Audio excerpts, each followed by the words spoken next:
With the season now healthily behind us, we do have plenty of things we can look back on. And I think there's 6 main factors that we kind of learned this year, both obvious, but also at the same time, things that aren't as obvious. So let's dive on into them. Let's get the most obvious one out of the way right now. Fans will never be happy, in a monolith at least, with the championship format. This fan base is not said monolith. There is not one thing that is going to be a fix-all in any way for this discussion, and this format discourse hit an overflow point this year. It might hit a boiling point in 2024 with Joey Logano's championship, but this year with the committee, with the talk every single week about it and into the off-season, people are tired of it, and people have taken sides. Whether it's full season points, 10-race chase, 3-3-4, the current 3-3-3-1, a 5-5 chase, 32-4, as they were talking about before. It doesn't matter. NASCAR fans will never be happy with it because, one, there's been so many times Pandora's box has been opened. When you look at the 04 to 06 chase, the 07 to 2010 chase, the 11 to 13 wild card chase, the 14 to 16 chase rounds that led to the playoffs from 2017 until now. This fan base is fractured, and it is going to take a long time for it to heal properly. Well, that was a cheerful way to start the video. How about this one, though? Chase Briscoe is legit. Many, and partially including myself, had questioned JGR signing him to the number 19.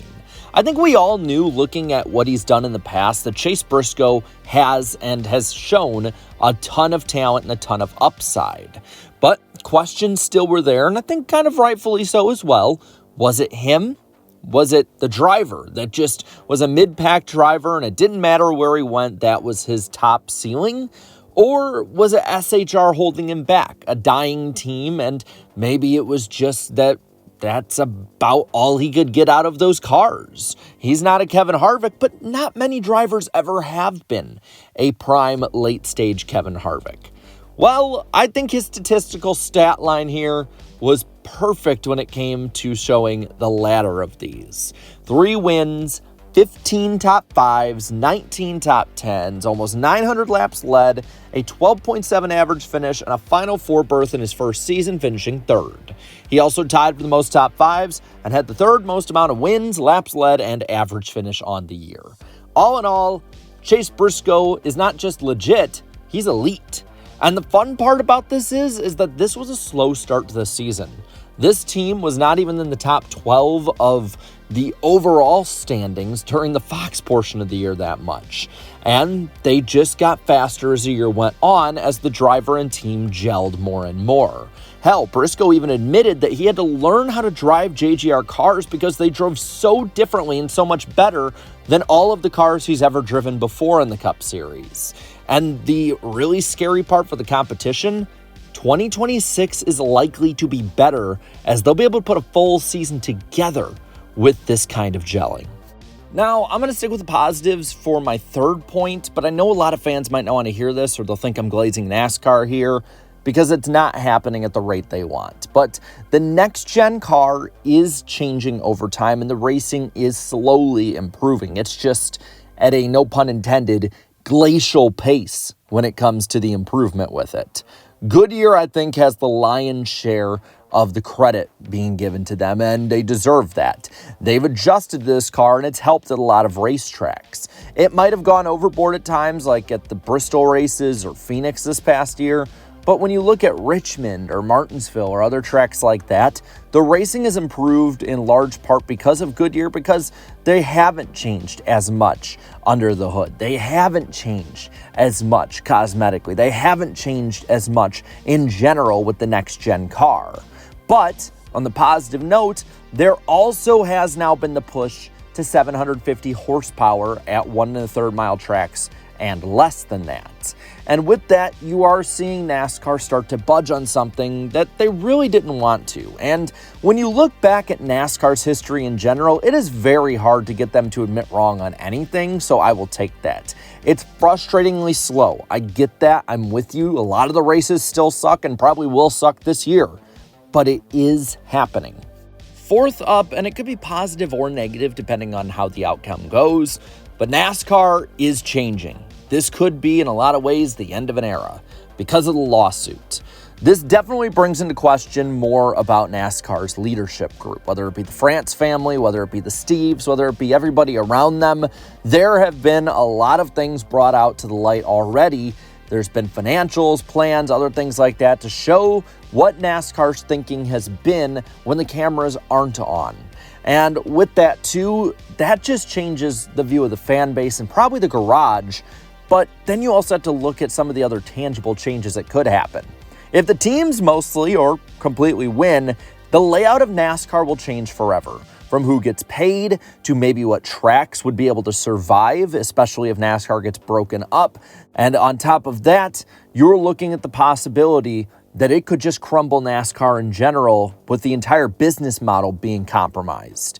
If NASCAR mostly wins, there might not be as many of those big changes depending on what concessions could be made, but 2311 and Front Row would more than likely go out of business if there were no major changes like they would want. It just wouldn't be worth the squeeze anymore to do it. And if there's a settlement, we still could see major issues long term and the fallout of things that might come out or changes that each side might get or make. Fifth is that there is hope for underdog teams and second-tier teams, especially in NASCAR.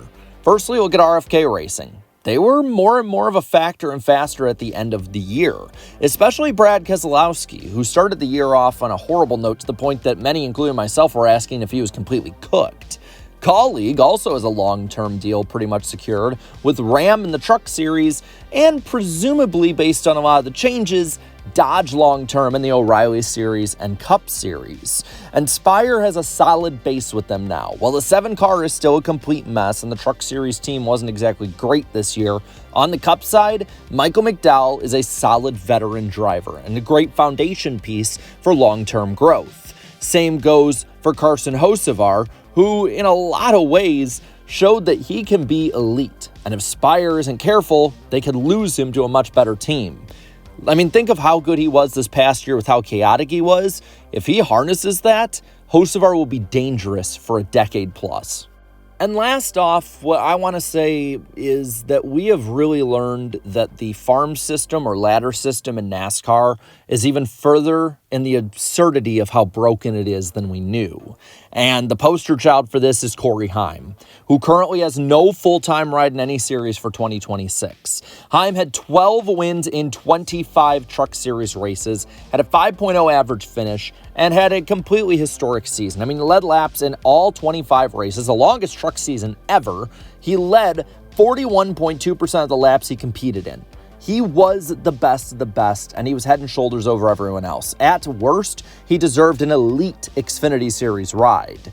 Yet, based on rumors and hearsay, he probably won't go to Joe Gibbs Racing when he probably deserves to at that time, because allegedly he and Ty Gibbs don't get along. And on top of that, he doesn't bring the money that a Sawalich, a Gray, a Jones, or an Almirola would bring the team. More work is needed to be done so that we have the best possible drivers week in and week out. So there you have it. Good and bad that we can take away from this past year. Now I want to know what you think. What are some big things that you took away from this past season? Let me know down in the comments below. Well, all right, leave a like on this video, share this video, and subscribe to this channel for more great and fun NASCAR content. Thank you so much to all my channel members for your continued support. And until next time, have a good one.